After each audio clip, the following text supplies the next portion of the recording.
Well, Mark Maslin is a professor of Earth System Science at University College London. He's a prolific writer of books and academic papers, and his newest book, How to Save Our Planet, The Facts, is out now. I truly loved it. Professor Maslin, welcome to the Climate Pod. Oh, thank you, Brock, for having me on. I absolutely adore your podcast. So when you invited me, it was like, yes, I've made it. I've actually made it now. Hearing you say that makes us feel like we made it. So that's so cool to hear. Look, I want to go in depth on the book, but first, I just want to learn a little bit more about you. As I mentioned, you're a truly prolific writer. You're one of our great thinkers and communicators in this space. I've literally wanted to have you on the show for years. What made you want to devote your career to studying and explaining climate change?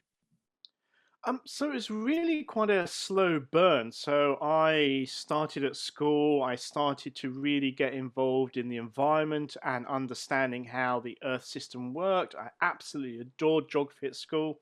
Went off to university, and that was in the dark ages, okay, before climate change had really started to bite.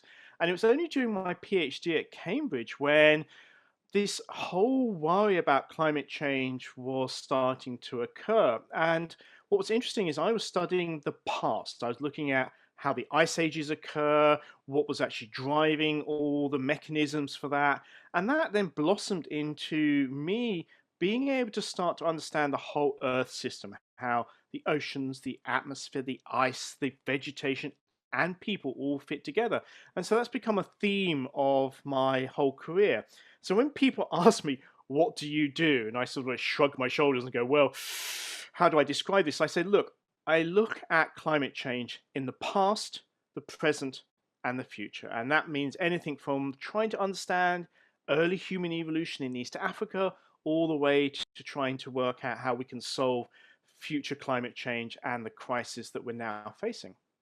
Have you seen the role of the climate scientist, just from your perception? Have you seen the role of the climate scientist change over the course of your career?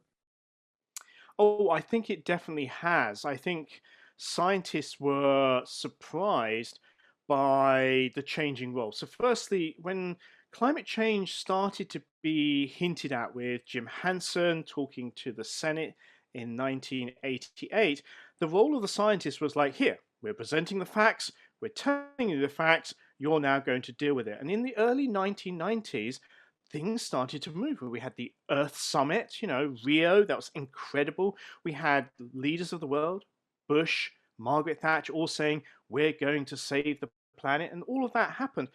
And then there was this backlash. And so we had this huge pushback from lobbyists, climate change deniers.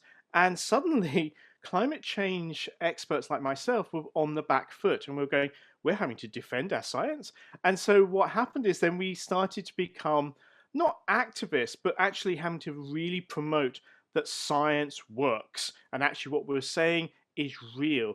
And so we've now come back, and I think we've come back to a place where we're now back to that equilibrium where the policymakers look to scientists for the facts and some way of looking at different policies. And it's really true of COVID that suddenly scientists have been elevated back to that. Look, could you tell us what to do?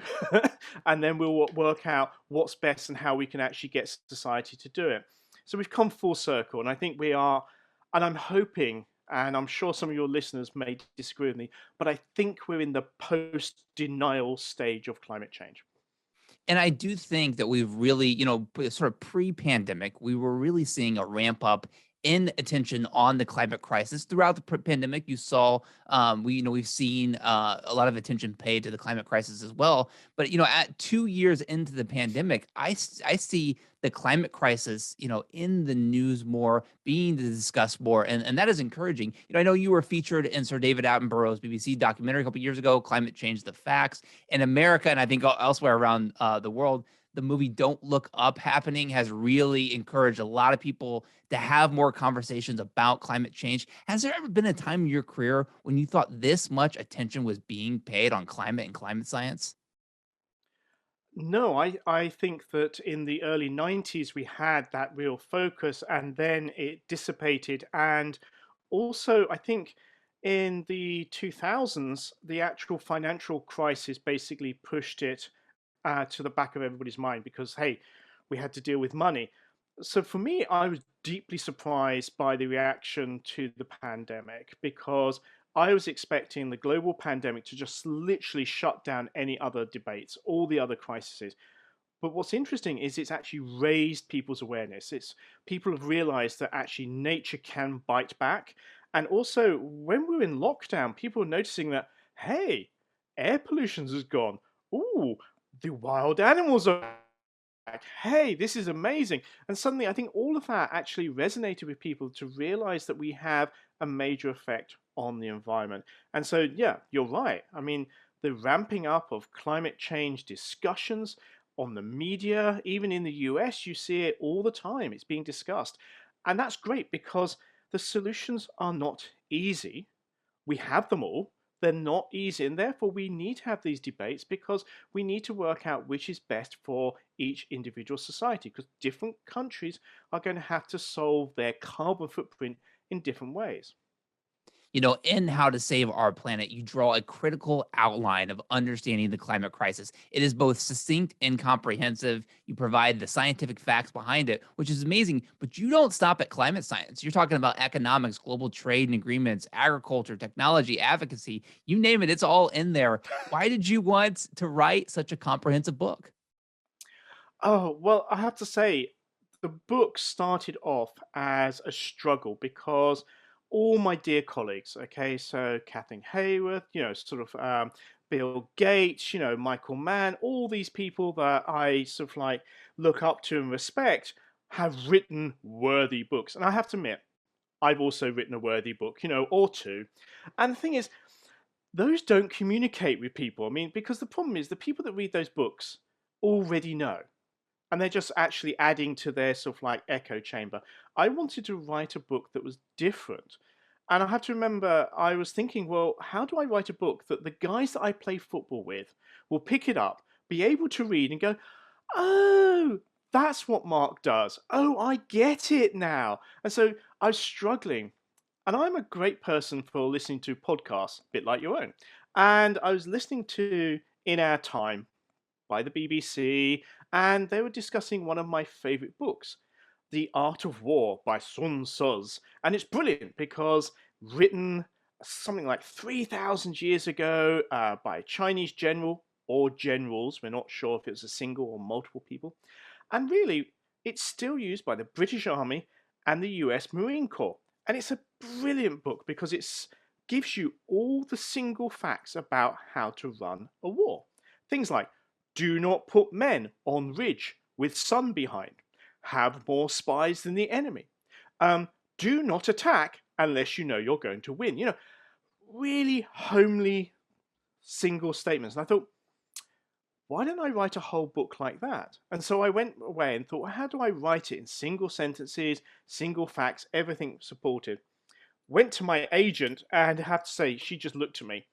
This was pre-pandemic when you could actually meet people. And she just looked at me and went, I'm sorry, what? She said, write me a chapter. And I was like, do I have to? So I wrote a chapter. And she went, oh, I see. And I said, publishers aren't going to like it. You're going to have to write 3 or 4 chapters before they even consider it. And there's me going, I am an author. I do not write chapters. What do you mean? So I did. I did give in because she's a really good nag did the 3 or 4 chapters, and literally agents were coming and publishers were coming to bite my hand off, which was brilliant. So that's how it actually came about. But I then had one of those epiphanies. So I was reading it. You know how you edit and edit and edit, which I hate doing. So I was reading one of the chapters and editing it, and I'd gone all the way through, and I suddenly went, oh, this is just like a very long Twitter thread. And so there was a moment where I suddenly realized that there was me thinking I have packaged up the knowledge of the ancients and put it together and just written a social media book for the 21st century. So yeah, nice Look, story, but suddenly realizing that yeah, okay, I've just done a big Twitter book. you can say Sun Tzu was like the original tweeter. Like a lot of people are saying that, right? Oh, again, and people don't necessarily want long, waffly paragraphs. They just want fact, fact, fact. And if you do it in the right way, you can. And something I struggled with was to try to get the rhythm. try to actually get some sort of like coherency, so it doesn't feel like fact, bullet point, fact, bullet point. It's like there's a sort of like rhythm and story that goes, and every so often I mix it up and it go double sentence, single. So there is madness in the book that I try to actually put in there. And you're right, I literally threw everything into that book for the whole of the stuff that I've been studying for the last 20, 25 years.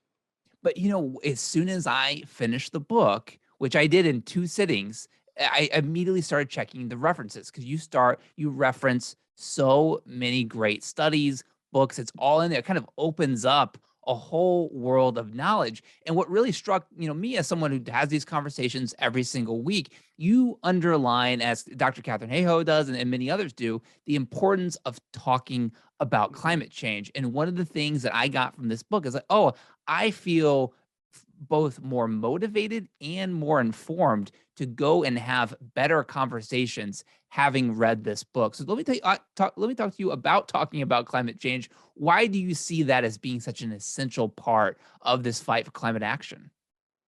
So I think there's two reasons why both Catherine and I and many other of my colleagues say talk about it.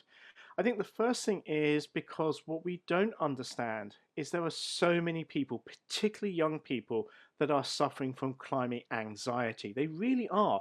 They understand the world. They are so connected through their social media. They can see all the bad things that we're doing collectively to our planet, and they really worry. And I think the second thing is I've seen so much evidence of when people actually talk, the other person goes, "Oh, I feel exactly the same. Oh, I didn't know you were worried about it. Oh, we're both worried about it." And I have seen people set up startup companies because of the conversation. I've seen multi-billion-dollar companies. There's been a conversation in middle management where two people are worried, and that suddenly spreads. And I call them sort of like my green viruses. It's probably not PC considering the pandemic, but they sort of infect everybody around them, and everybody goes, "Oh yeah, no, we really should do this. We should reduce our carbon footprint. We should be more sustainable. We should check our supply chain to see what are they doing." And I've seen companies go from zero to heroes in less than 5 years, and it makes them a better company. It makes people really want to work for them. It reduces their carbon footprint, and it makes them more profitable.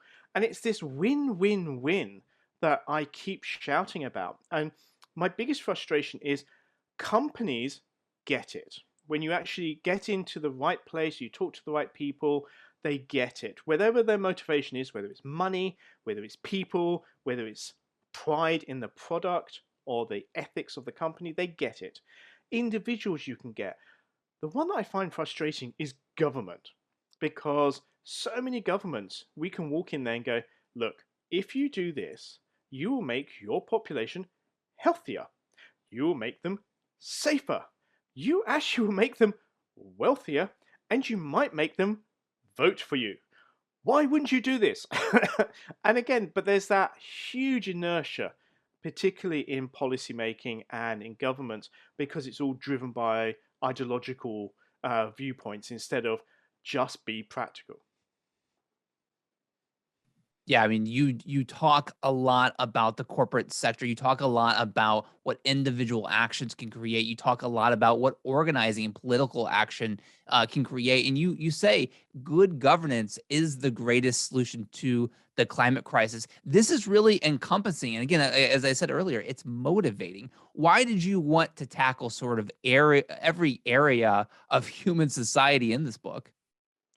Because I firmly believe that climate change and our environmental crisis is so large and it is global that we need to collectively deal with it. And by that, I mean we need government, corporations, and individuals all to be working in the right direction. So, firstly, governments.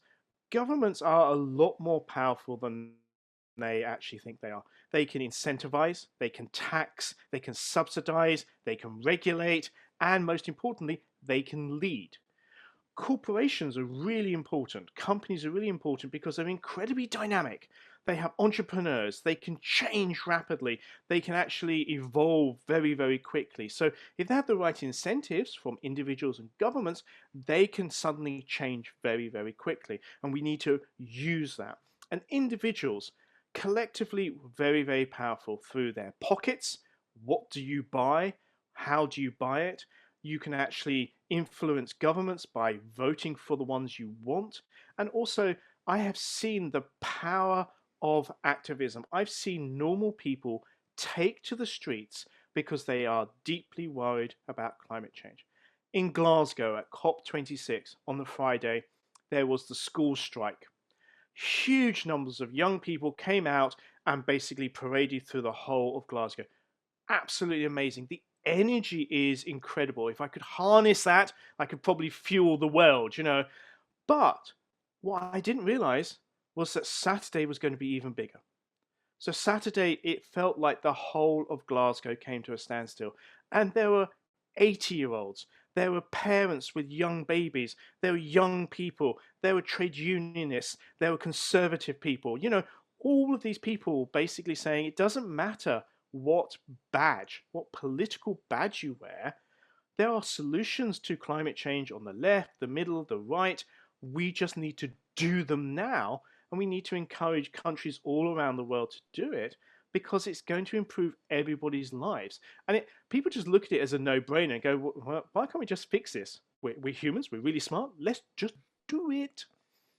Yeah, and I know one of the things that was discussed in Glasgow by activists and frankly a lot of government leaders was fossil fuel subsidies, eliminating fossil fuel subsidies and having an actual plan to do it. I was so struck by what you write in the book, writing, quote, economists suggest we could fix climate change now by spending 1% of world GDP. This could be less if we count the cost savings due to improved human health and expansion over the global green economy. If we don't act now, by 2050, it will cost us over 20% of world GDP. Climate change is too expensive not to fix. Currently, the fossil fuel industry receives $5.2 trillion in subsidies. The largest subsidizers are China, United States, European Union, Russia, and India. This amounts to 6% of world GDP, unquote. Is there, in your mind, any bigger issue, global issue with climate change than just ending fossil fuel subsidies? I would say two things is one, ending the fossil fuel subsidies. And I think it's important to realize that we're talking about corporate subsidies. So, subsidies to the companies and the nationally owned companies, because you have to unpick things and be very careful because there are still subsidies around the world where countries subsidize individuals to be able to afford the energy. Now, of course, the energy, if it only comes from fossil fuels, you are inadvertently subsidizing fossil fuels. But those poor people require that money to be able to live. So you have to be very careful to separate those out. But I think one of the things that people don't realize is if you take the 25 largest fossil fuel companies in the world, 19 of them are owned or part owned by countries. So when people go, guess what? Climate change is a failure of capitalism. No, because actually the other six companies we can influence by regulation, tax, we can do that. But the state-owned ones are the ones that are getting state sort of like tax relief. They are basically saying you can do this for free. So that is a major issue. And so basically, it's a failure of the Westphalian states. It's a failure of the nation states and how they are supporting and want to actually have the petrochemical dollar. And so we need to try to unbreak that. And again, that's something that was supposed to be organized at Glasgow because the $100 billion that has been promised since 2009, ratified in 2010, was literally from the rich countries to the very poorest countries to help them wean themselves off fossil fuels and actually build a renewable energy portfolio, which is much better for their environment, but also for the planet. And we still haven't. I mean, you have to remember, we've spent tens of trillions of dollars lifting the global economy out of the pandemic. but we can't find 100 billion, which is literally loose change for sort of like developed countries to help the least developed countries lift themselves out of fossil fuel dependency. And how much of a difference do we see in emissions between the richest countries and the global south? Oh, so huge disparities. So the really interesting thing is everybody picks on China. Goes, oh look, China, the biggest emitter. Um, yes, except they also have 1.2 billion people. So if you do it per capita, then it changes the order hugely. And also, if you do it by historic emissions, i.e., Uh-oh. how much have countries emitted over the whole 150 years since the Industrial Revolution? Yeah, there's only one country that comes out on top of that, and of course, that's the USA. However, just to give it a bit of balance, about the same has been emitted by the whole of the EU and the UK together. So those two, because they've been emitting the longest and have actually benefited most from fossil fuels. So I think that's really important. But I'd also say that it isn't necessarily just countries. I think people have to get their head around that it's actually particular groups of people within countries. So, for example, Oxfam did this beautiful study looking at who in countries emits most. So, if you look at lifestyle carbon emissions, the top 50%, so the 50% of all emissions are actually emitted by the top richest 10% of people in the world, whereas the bottom 50% have only emitted about 10% of those emissions. So, what it tells us is even in the US, most of the emissions are actually caused by the very richest in society. In India, most of the emissions are by the richest in society, same in China. And so, what we have is climate change is about overconsumption by the very wealthiest in our society, the ones that actually can afford not to emit carbon. And so, therefore, we have this whole interesting discussion about climate justice, social justice, and climate change that has to be mixed together because people just want to blame certain countries. It's the US. No, it's just the really wealthy in the US that are causing the problems. US has extreme poverty like every other country. So I think we need to actually pick apart some of these big narratives and actually look underneath. Actually, for American audience, the hood, or in the UK, it'll be the bonnet, and look underneath and see what's actually really going on. There seemed like there was an opportunity during the pandemic because we had to have all of this stimulus spending, to make it more green and more sustainable. Obviously, the president of the United States talking about build back better, and you see similar efforts across the globe. But what have you actually made of the post-pandemic stimulus spending that you've seen in the UK and elsewhere? So the big problem is a lot of it is just business as usual. And I think this is one of the things that we are not doing. We're not educating our leaders to act. So it's really interesting that sort of when we look at, say, the financial crash in 2008, Obama and the other leaders of the world, Gordon Brown particularly, had the opportunity to rewrite history. We could have rewritten how banks were managed, how money flowed around the world. Because it's such a crisis that we were going to have whole of capitalism collapse. They could have done anything and we would have said thank you. But they didn't. What they did was they shored up the original system, put a little bit more regulation to try and keep the system going. And I think that's a little bit like what's happened with the pandemic and the recovery. Instead of actually saying, okay, we can do something different. I mean, there are lots of really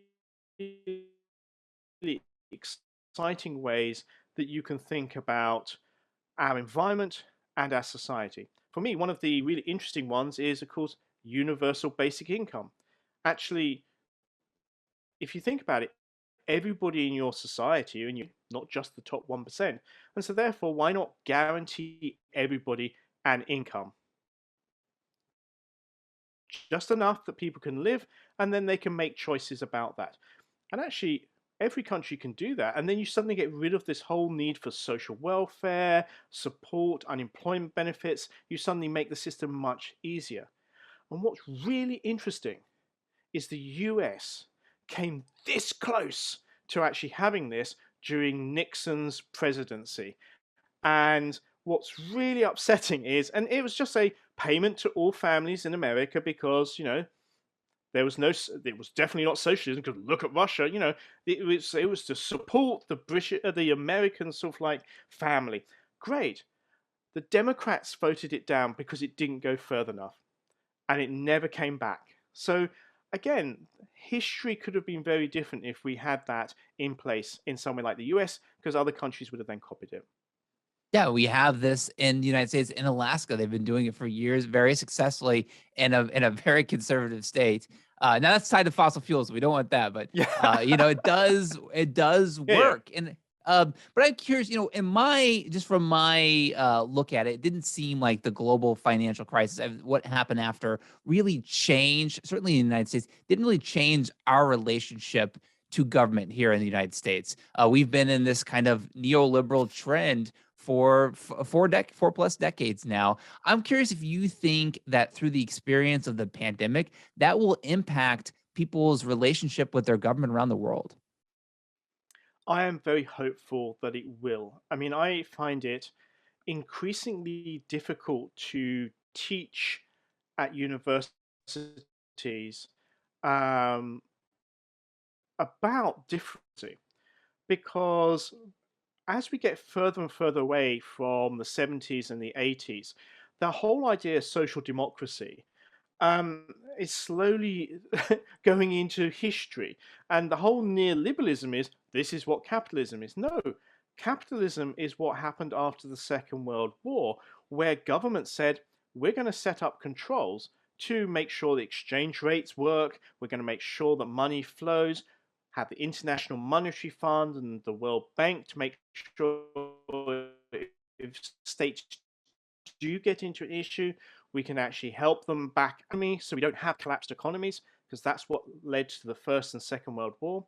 And so we then decided, and again, I actually think that the economists that suggested it really thought that they were right. And they said, look, we're doing great things and we're lifting lots of people out of poverty. Let's take the training wheels off, okay? Let capitalism go. Sort of like stop this regulation because if we really go for it, we can lift everybody out of poverty and this will be fantastic. This is neoliberalism. It's good for everybody. However, what they didn't realize is, well, what happens is it just concentrates money. And so one of the most scary facts in the book, and I think that's changed since I wrote the book, is that if you look at the wealth of the bottom 3.9 billion people in the world, that is the same wealth as the 14 richest billionaires in the world. That sort of tells me that neoliberalism has failed. Why 14? And they're mainly white males. Why 14 people have the same wealth as 3.9 billion? There is something really wrong with our system. Now, don't get me wrong, I have no problem with people being wealthy. I have no problem with people actually working really hard, having a good living, being able to support their kids, push forward into sort of like new areas. Absolutely, that's what drives humans. But not having that extreme wealth. I mean, they're absolutely ridiculous. I mean, when the last time that happened in the US, when we had Standard Oil and the Rockefellers, guess what the US government did? They broke up the company and went, we're going to fragment it. We want competition. We're going to fragment it into 7 different companies, which we all know and love, like Texaco and Esso and things like that. We'll fragment it and basically build competition. And so we have evidence in the past when this huge wealth has been concentrated in a few individuals, governments have stepped in and gone, yeah, that was wrong. Right, dum, dum, dum, dum, dum, we'll change the system. But that's not happening at the moment. And that's something I think we in democratic countries really have to get a grip about, which is how do we redistribute money to everybody in a fair way while still incentivizing people to improve themselves. And look, there's been a tension, especially like on climate Twitter between climate scientists and economists. But just listening to you talk and reading the book, you're really bullish on the new class of economists and a lot of new economic theory that is both being written about and talked about, but also that is increasingly popular. So I'm curious, when you look at the new economic class of what's possible, like what gets you excited about the economics profession? So I think it's people like Kate Raworth, whose book Donut Economics is absolutely beautiful, brilliant. Because what she does, she takes classic economics, and it's about 9 diagrams that she takes, and she just proves to everybody that they're wrong. So every economist is trained in something that is incorrect. And I think people don't realize the power of economists, because if you look into, say, just government, yes, you have the finance or the treasury, but actually in every other department, in health, you have health economists. In transport, you have the transport economists. Economists go into everything because, of course, you need money and you need incentives to actually change everything and policy. So they're everywhere, and they're all trained wrongly. I also get excited by sort of new economists like Mariana Mazzucato, who basically says, do you realize that the main engine of innovation in countries is government? And this blows everybody away. Go, no, no, no, it's companies, it's companies. It's like, well, actually, no. So why do we have vaccines for COVID within 12 months? Because governments have been funding since the late 1940s medical research. Some of it's blue sky, some of it's dead ends, etc. But they have been investing in the infrastructure of science through decades. And suddenly it pays dividend, because suddenly all of that effort meant just the right labs in the right places go, hey, look, we've got something on the shelf that we can then help to actually deal with COVID and a global pandemic. And that's true almost of every part of science. Also, what's interesting about government is, of course, governments can change tax regulation. They can change subsidies, and they can just change the dial slightly. And then companies go, ooh, look, there's the money. Uh, they also provide grants for companies to work with different organizations. So there's lots of really interesting ways. So that innovation. So where is fusion going to come from? It's not going to be from companies. It's going to be government. Was it companies that actually put somebody on the moon? No, it's government. I mean, at the moment, bless them, all our billionaires are doing is, oh, look, we can touch the edge of space and come back down. It's like, yep, but all the technology has been developed over the last 70 to 80 years by government grants. So these are the economists that really excite me. And I have to say, I just want to end this section by saying it was the International Monetary Fund, okay, which is not known for being particularly left wing, okay, who stated, and I think it was 3 years ago in a report, it is clear that the economic policies of the last 30 years have been a complete failure. If that is not the nail in neoliberalism, what is? And I think that's where we need to step back. And I think the biggest problem is we have politicians who are of the wrong generation. So we want that wisdom of age, but we want the enthusiasm and the new views of economics that are in the new generation. I think somehow we have to mix that up, because actually we're getting policies that are 10, 20, or 30 years out of date.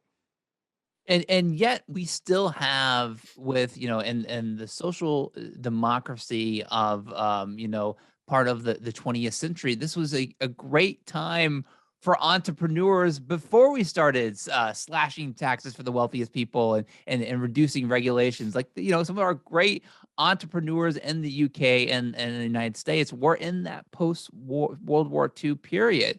And, in the book, you have a call for entrepreneurs. And I think on this show, it's very fighting the climate crisis can be really exciting, but we want to be able to strike that balance between understanding where there's really the chance for entrepreneurship, but also it's not like we have a technocratic fix for every single thing in the climate crisis. So when you have that call for entrepreneurs in the book, what would you like to actually see happen? So when I call for entrepreneurs, it is across the board. So it's not just setting up companies, having new fixes, new technology. Absolutely, we need that. And as humans, we'll crave all of those new sort of like ways of living. We also need entrepreneurs in the social arena. How do we actually get people to work together in different ways? How can you build social media platforms which actually support people in trying to do the right thing for their environment? How do you get people to engage in conversations about their local environment, caring for individuals? And I think that's what we need. We need a lot of that. And I have to say, one of the things that I'm always incredibly impressed with is how entrepreneurs survive. Because the thing is, neoliberalism does not support entrepreneurs, okay? Because I'm sorry, I actually started a company in 2012. It's doing really well. We've never made a profit, but, it employs 50 people and it's fantastic. But I do not know how I could have done that if I did not have a day job. So, being an academic, it's encouraged to do odd things like, hey, could you just write a book? Could you just set up a company? Become an entrepreneur. So, that's why I love being an academic. It's all things to all people. But because I had a salary, I could still feed my family. I still had somewhere to live. But if you are the entrepreneur and this is your dream and this is the only thing you're doing, how do you feed yourself? Neoliberalism doesn't provide that support. It goes, oh, well, no, no, the rich people can be entrepreneurs. Well, no, you want the brightest and you want the people from really odd backgrounds who suddenly have that motivation and drive to actually push through. And I think that's where we need to think about things like, well, if we had universal basic income, then a person could go, okay, I have enough to actually live on. I don't have to live with my parents. I can actually be an entrepreneur. I'm going to try that. Or I can actually look after my aging parents and help them. Or I can set up an art commune and actually help people in my community engage with nature. Or I can literally do anything I want to. Or I can go back to university at the age of sort of like 60. And I think that's what we need to do. We need to provide people with much more opportunity. Because the thing that worries me is I study human evolution. We are all incredibly socially smart. But the one thing that we don't need to do is we don't all have to be geniuses. We don't all have to invent the mobile phone. We don't all have to invent the internet. We just need one person to. So, what worries me is if the next person who's going to radically change the world is a poor kid in a slum in India, how are we going to make sure that person actually radically changes the world and their ideas actually make it into our society? And I think that's something that really frustrates me. Is like, just think of all those lost geniuses and opportunities that we have because we're not looking after everybody. And the thing is, we generate $88 trillion in the world every single year. It's not like we don't have enough money to give everybody a good life. We have the resources to fight the world's biggest problems. And what I love what you do in the book is you outline not only how we can solve the climate crisis and build healthier societies, but also how through doing that, we can address many of the world's biggest issues at the same time. So, what gives you hope that we can actually build healthier societies across the globe through the climate fight? So for me, the one thing that actually gives me hope is the younger generation. I mean, I am in the incredible fortunate position that I teach that new generation coming through every single year through university. But I also engage with incredible activists, teenagers who are passionate, and they think about the world in a different way. And it's partly because they have the internet, they have the mobile phone, they know that they're connected to almost everybody on the planet. And so they have a different view. So they see the planet as a really quite small place. They see it as a set of connections with all individuals being able to connect if they want to. And they also have lots of trusted information sources that they go to, which old people don't understand, whereby they actually get the information about climate change, and the climate change deniers just can't access them because they're not trusted. They have their own sort of like heroes and their own sort of like ways of communicating, but they understand how fragile the planet is, but they also understand how technology works and how many solutions we have. And so, whenever I go on a march or I'm lucky enough to be on a panel with one of those incredible activists, um, they give me energy because they go, right, you old people, why aren't you fixing it? And I'm going, I'm trying. I really am.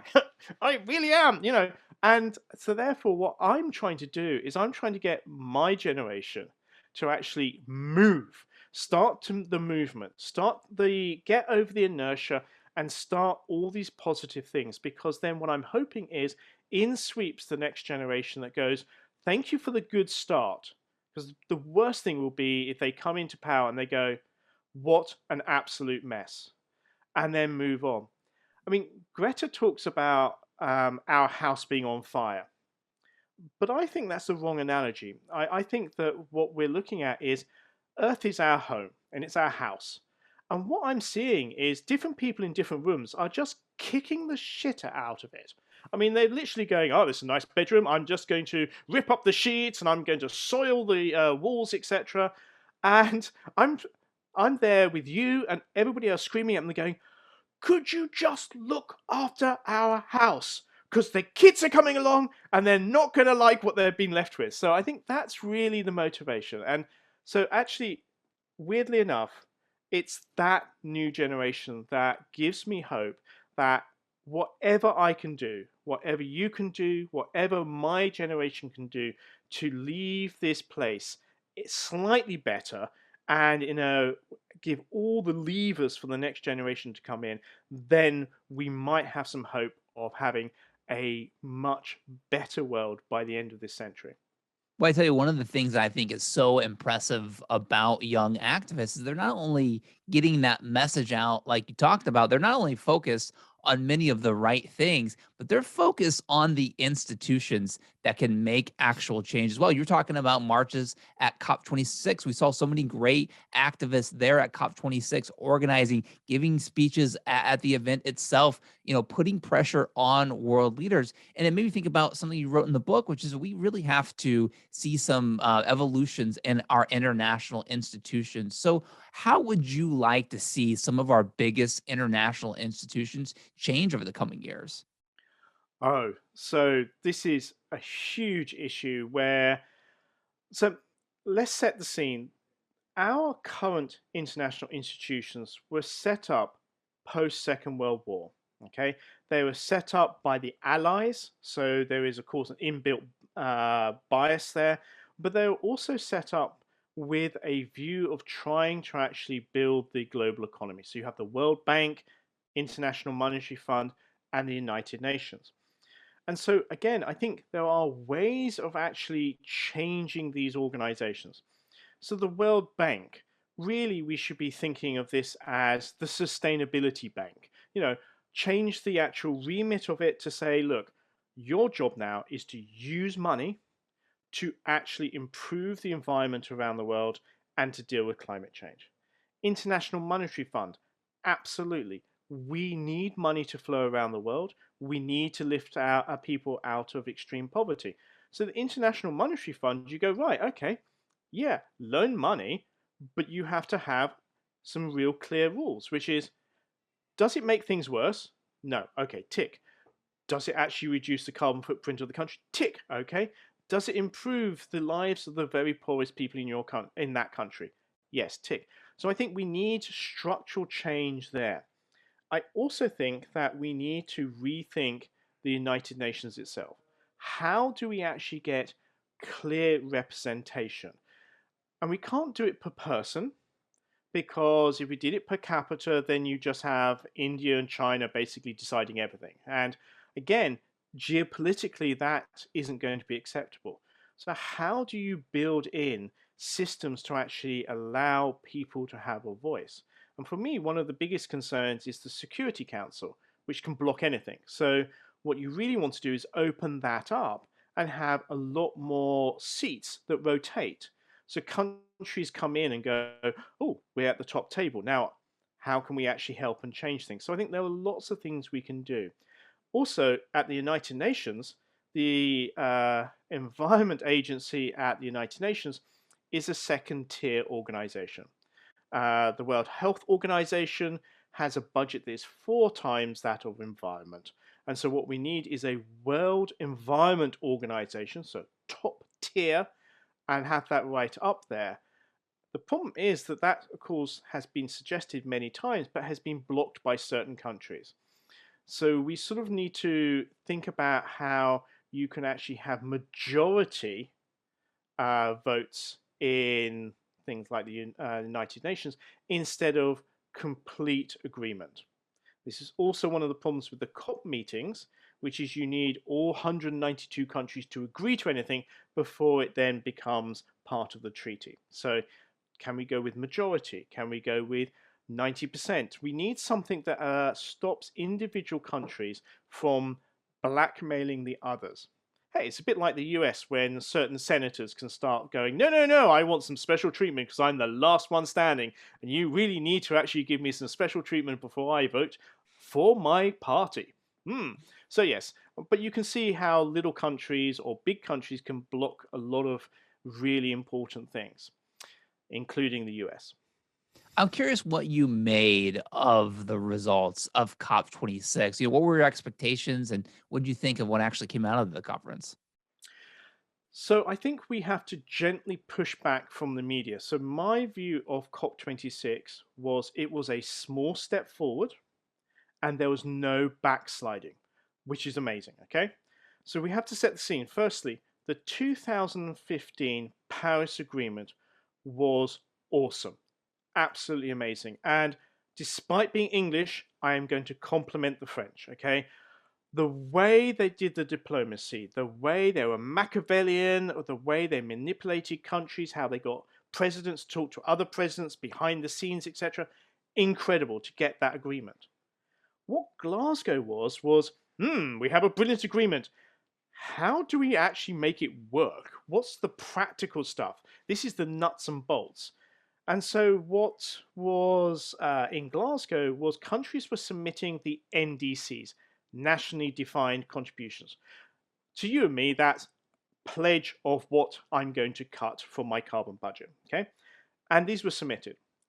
And that was brilliant because it started to ball rolling to say, well, hang on, what sort of policies are you going to put in?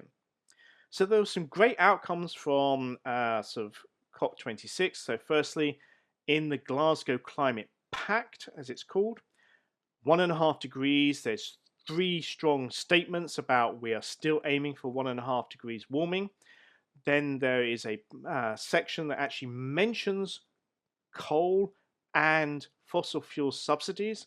Now, a lot was made about changing the wording, but what people forgot in the media is this is the first time that fossil fuels have been mentioned in a climate change agreement ever.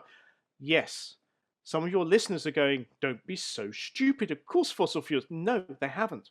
They really, really haven't. So this was a major step forward, even if the wordings were slightly changed. So these all these positive things. Also, what was interesting is Paris said that the NDC should be submitted every 5 years. Except in Glasgow, it's like, well, hang on.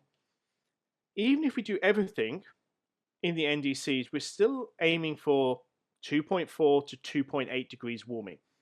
Nowhere near the 2 degrees, and certainly nowhere near the 1.5 degrees.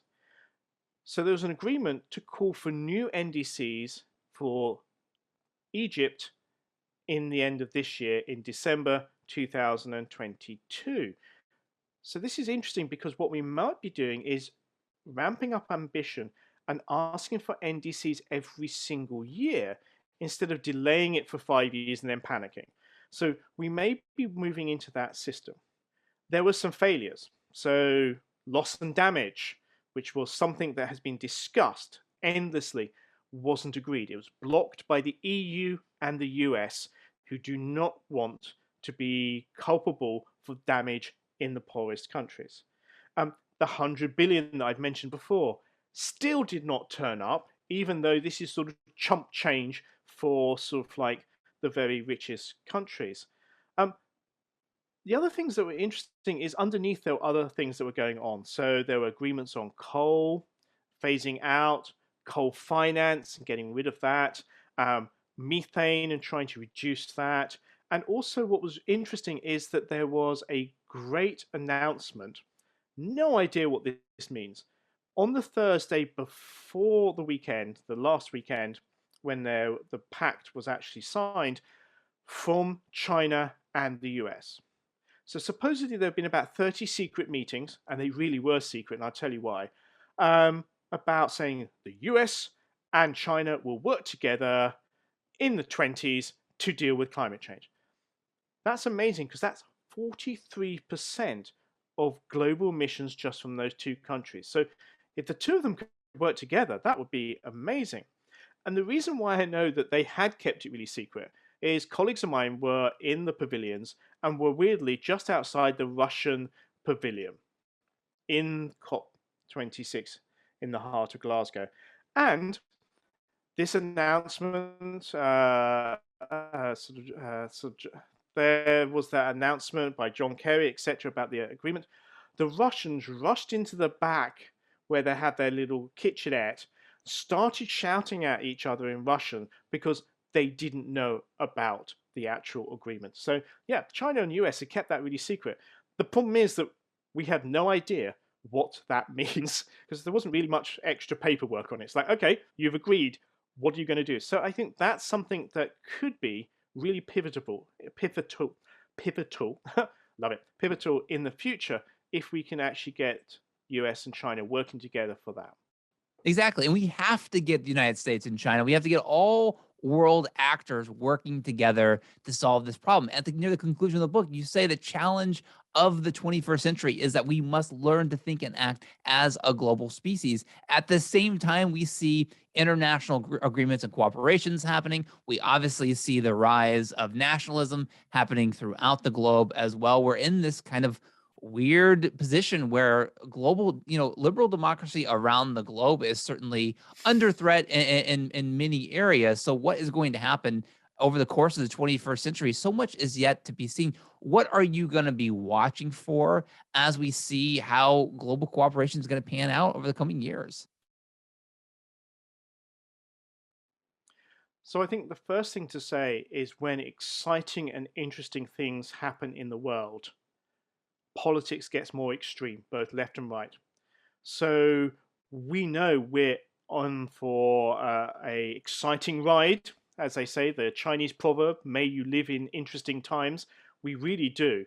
So the more disparate and dispersed and difficult politics get, the more you know you're coming to one of those thresholds where things are going to change.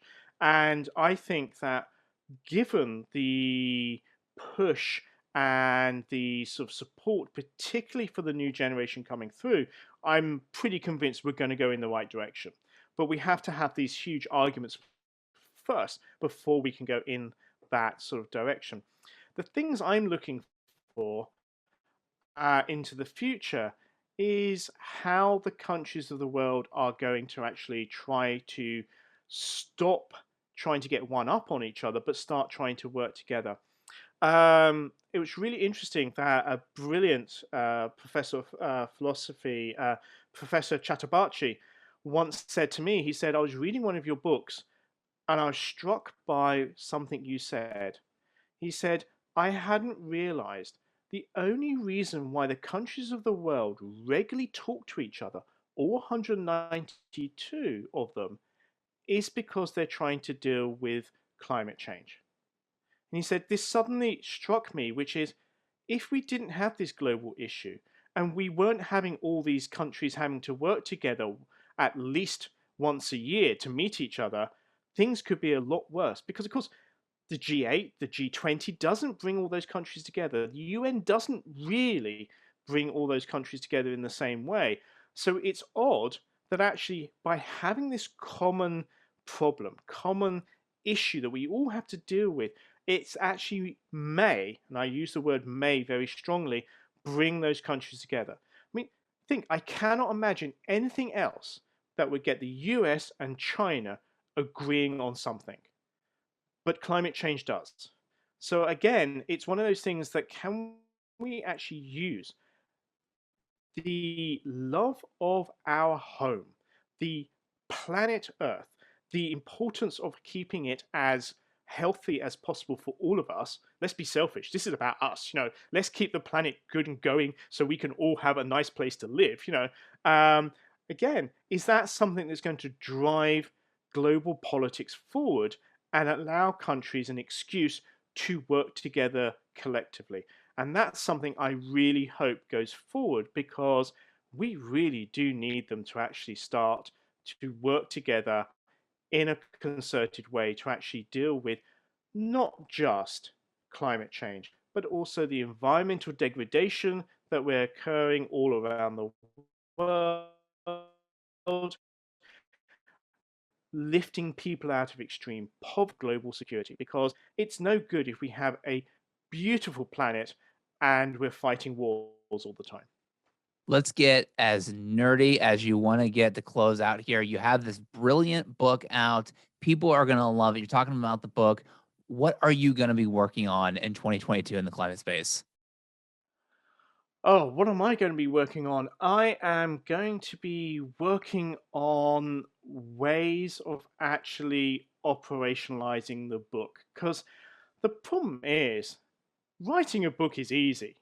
Telling people what to do is easy, but actually then engaging. And so I'm spending a whole year engaging with activists, other scientists, politicians, uh, going to music festivals and talking to people to try to actually give people practical things that they can do to actually say, look, we can all do this now. And I think that's something that people really need. They need people to actually go out there, like Greta, that says, look, we can do this. There is no reason why we can't deal with this issue. There is nothing stopping us apart from bad politics. And so, therefore, it's something about trying to empower people. And I think people have seen that politics really matters. And I think the pandemic has been really interesting because people have realized that the only people that actually care about everybody is government. And people have looked around the world and gone, ooh, but that government cares more than that one. Can I have one of those instead of one of those? And so it's really interesting that we know that companies aren't ever going to look after us, okay? Literally, they went to governments and went, please, sir, could I have a handout? That's not going. Individuals can't look after each other because some of them had lost their jobs. The only group or organization that was going to ultimately look after you is government, by the people, for the people, to look after people. And so that's fantastic. But again, we also saw that there are different flavors. And actually, I think a lot of people during the pandemic went, I really want a nice flavor. I want a nice flavor of government that I know that I will be looked after from cradle to grave. Absolutely. Look, you've written the reason I love this book, we wouldn't have anyone on the show if their book was bad and we didn't think it was worthwhile talking about. But what I will say, the difference in this book is I think for so many people, the one to listen to this show, they'll want to buy it for themselves because it really, as I mentioned, it gives you facts that you didn't know already, but also a lot of motivation and ways, really actionable ways to act now. The difference is I think people will want to buy this for friends and family members as well, because I think you have so many people in your life that do care about the climate crisis. They just don't have their entry point into understanding the conversation. They want to learn more and they want to do and they want to act and make a greater impact. And I feel like How to Save Our Planet, the facts really gives you that. I cannot recommend it enough. Professor Maslin, it's been such a pleasure talking to you. I'm so glad we got to connect and have this conversation. Thank you again for joining the Climate Pod. Thank you for having me on one of the great podcasts. I absolutely love listening to everybody else. And actually, I'm jealous because, yeah, all your wonderful guests, I just go, oh, I really wish I'd written that book, or I really wish I'd done that. So, we're all jealous of our heroes.